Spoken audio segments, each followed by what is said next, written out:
जय श्री कृष्णा। राधे राधे। कान्हा के संसार में आप सभी का स्वागत है। आज एकादशी व्रत कथा सुनेंगे। एक छोटा सा बालक था। वह अनाथ था। उसके जीवन में उसका सहारा कोई नहीं था। वह मंदिर पे ही भोजन बनाता और खाता था। पंडित जी की सेवा किया करता था। एक दिन की बात है, एकादशी का दिन था। जब बालक थोड़ा होशियार होने लगा तो पंडित जी सोचने लगे कि अब बालक को व्रत रखना चाहिए, जिससे वह भक्ति में और अच्छे से आगे बढ़ पाए। तो मैं ही उसके माता पिता के रूप में उसके साथ हूँ। उसके भविष्य में उसके साथ कोई भी नहीं है, तो मेरा फर्ज बनता है कि उसे अच्छी सीख दूँ। एकादशी का दिन था। वह पंडित जी उस छोटे बालक को बुलाते हैं और कहते हैं, बालक, तुम्हें एकादशी व्रत रखना चाहिए। एकादशी व्रत रखने से हमारे सब पाप नष्ट हो जाते हैं। हमें भगवान दर्शन देते हैं। अगर हम इस व्रत को निष्ठा और प्रेम से रखते हैं तो भगवान हमें दर्शन देते हैं। जब यह बातें पंडित जी के मुंह से वह बालक सुनता है तो पंडित जी से कहने लगता है, पंडित जी, सच में भगवान हमें दर्शन देंगे? तब तो मैं यह व्रत जरूर रखूँगा। अब एकादशी व्रत वह बालक रख लिया। सभी लोग फलाहारी रहते हैं एकादशी व्रत, परंतु उस बालक के मन में और भी ज़्यादा विश्वास और दृढ़ प्यार था। इसकी वजह से वह निर्जला व्रत रखता है। कहता है कि जब तक मुझे भगवान दर्शन नहीं दे देते तब तक मैं ना जल पीऊँगा और ना ही कुछ खाऊँगा। सुबह से दोपहर हुआ, दोपहर से शाम हो गई। अब पंडित जी उस बालक से कहने लगे, बेटा कुछ खा लो, अब रात्रि हो गई, अब तो कुछ खा लो, सुबह पारण करना है। अगर तुम कुछ खाओगे नहीं तो सुबह उठ के जल्दी भोजन कैसे बनाओगे? और जब भोजन नहीं सुबह करोगे तो व्रत पूरा नहीं माना जाएगा। इसीलिए व्रत अब जल पी लो, व्रत तो तुम रखे ही हो। लेकिन वह बालक कहता है, पंडित जी, आप तो बोले थे कि भगवान आते हैं, दर्शन देते हैं, तो अभी तक क्यों नहीं आए? और नहीं आए तो इसका मतलब मेरा व्रत पूरा नहीं हुआ। पंडित जी मुस्कुराते हुए किचन से थोड़े से मक्खन निकाल के देते हैं। कहते हैं, ठीक है, जाओ मंदिर के पट बंद कर लेना और ठाकुर जी के समक्ष बैठ के विनती करना कि ठाकुर जी आइए, इस मक्खन को खा लीजिए और तुम भी साथ में खा लेना, जिससे भगवान का दर्शन भी हो जाएगा तुमको और तुम्हारा व्रत भी पूरा हो जाएगा। वो बालक एकदम सरल दिमाग का था, सरल भाव का था। जैसे पंडित जी बोले वैसे ही वो बालक किया। मंदिर के अंदर गया, मक्खन का कटोरी रखा, आसन लगाया, हाथ जोड़ के बैठ गया, मंदिर का पट बंद कर लिया और पंडित जी के कहे द्वारा भगवान से विनती करने लगा, हे भगवान, आइए मक्खन ग्रहण करिए। जब तक आप इस मक्खन को नहीं खा लेते, मुझे दर्शन नहीं दे देते, तब तक मैं अपनी आंखें नहीं खोलूँगा, तब तक मैं अपने व्रत को नहीं खोलूँगा। घंटों तक यही बात दोहराता रहा वह बालक।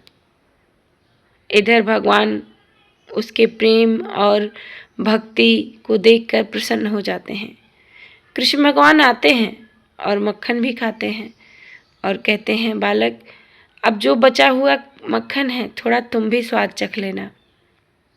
इतना कह के अंतर ध्यान हो जाते हैं। बालक बहुत खुश हो जाता है। कहता है, सच में पंडित जी तो एकदम सत्य बोल रहे थे। माखन देते ही भगवान आ गए दर्शन देने। मुस्कुराते हुए कटोरा लिए फिर से किचन में जाता है। पंडित जी कहते हैं, क्यों नन्हे बालक, दर्शन हो गया, माखन खा लिए? मुस्कुराते हुए बालक बोलता है, हाँ पंडित जी, दर्शन भी हो गया और हमारे कृष्ण कन्हैया माखन भी खा लिए और जो बचा हुआ था मैं खा लिया। कटोरा धो के रख देता है। अब हर एकादशी बड़ी चाव से व्रत रखने लगा। पंडित जी को ये बातें विश्वास में नहीं आ रही थी कि सच में ठाकुर जी आते हैं और माखन खाते हैं। और बालक तो पंडित जी की बातें सच मान रहा था। वह सोच रहा था कि पंडित जी जानते ही हैं, सच में आते हैं भगवान। परंतु पंडित जी सोच रहे थे कि शाम होते होते बालक को भूख ज़्यादा लग जाती है, इस वजह से वो ऐसा नाटक करता है, और माखन ज़्यादा पसंद है इसलिए सारे माखन खुद खा जाता है और कहता है कि आधा भगवान खाए, आधा मैं खाया। एक दिन की बात है, फिर एकादशी पड़ी। तब वह बालक कहने लगा, गुरुजी आप भी साथ चलिए ना। ठाकुर जी जब आते हैं और माखन खाते हैं तो बड़ा ही आनंद आता है। अगर आपको दर्शन करने चलना है तो आप भी चलिए। कि आप अलग मंदिर में दर्शन लेते हैं, आप आखिर दर्शन कब लेते हैं? पंडित जी बड़े सरल भाव से कहते हैं, ना ना, मैं तो जब ही बुलाता हूँ तभी भगवान आ जाते हैं, तो इसीलिए मैं जब कहो तब भगवान को बुला दूँ। पंडित जी की बातें सुनकर बालक बोलता, ठीक है पंडित जी, आज आप चलिए मंदिर में और आप भगवान को बुलाइएगा, मैं बैठा रहूँगा, मैं देखूँगा कि आखिर आप कैसे बुलाते हैं भगवान को। अब मंदिर में पंडित जी और बालक जाते हैं, घंटी बजाते हैं। पंडित जी तुलसी पत्र डालते हैं मक्खन में और हाथ जोड़ते हैं, कहते हैं ठाकुर जी आइए, भोग लगाइए, भोग लगाइए, और हाथ जोड़ के खड़े रहते हैं। परंतु भगवान नहीं आते हैं। बालक सब कुछ देखते रहता है।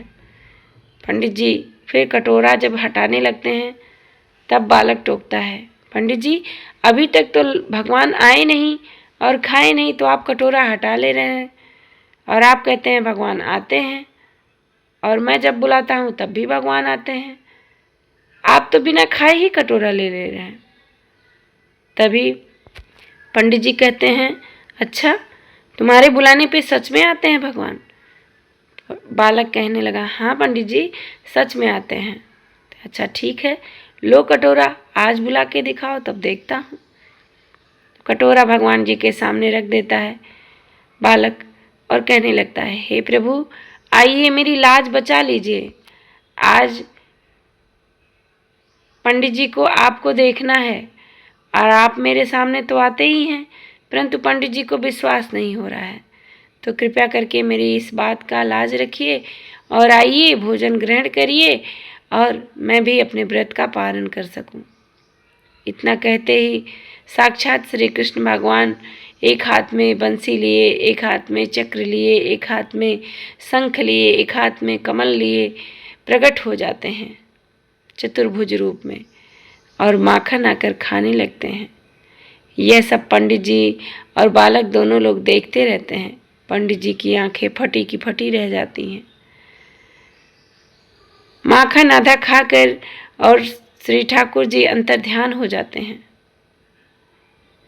तभी गुरु जी बालक के पैरों में गिर जाते हैं, कहते हैं, हे शिष्य तुम धन्य हो, तुम्हारी वजह से आज मुझे प्रभु का दर्शन हुआ। मुझे नहीं पता था कि भगवान भाव के भूखे हैं। मैं तो समझता था मैं बहुत ग्रंथ पढ़ता हूँ, मंत्रों द्वारा उच्चारण करता हूँ, तब भगवान भोजन ग्रहण करते हैं, पर ऐसा कुछ भी नहीं है।